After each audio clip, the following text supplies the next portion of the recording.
नमस्कार मंडळी, आजच्या ब्लॉगमध्ये तुमचं स्वागत आहे।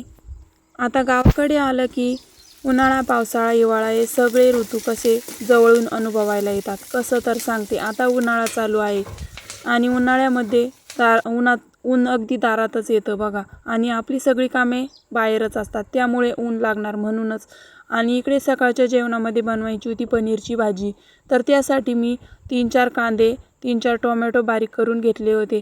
अगोदर तेलामध्ये कांदे आणि अद्रक आणि लसूण बारीक कट करून थोडेसे शॅलो फ्राय करून घेतलेले होते, लालसर होऊपर्यंत। आणि त्यानंतर टोमॅटो देखील लालसर होऊपर्यंत त्याला परतून घेतलेला आहे।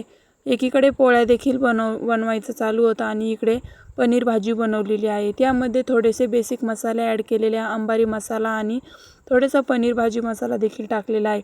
इकडे पनीर देखील थोडेसे शॅलो फ्राय करून घेतलेले आहे। आणि चला, पनीर भाजी देखील तयार झालेली आहे। आमच्या इकडे पाईपलाईन दुरुस्तीचं काम सकाळपासूनच चालू होतं, त्यासाठी JCB आलेला होता। आणि त्यानंतर संध्याकाळच्या वेळेस म्हणजे 4 ते 5 वाजेच्या दरम्यान इकडे आमच्या दारातली झाडे काढायची होती, त्यामुळे ते पण काम चालू होतं। आणि खूप वर्षांपूर्वीची ही शोची झाडे होती, ते काढून घेतली।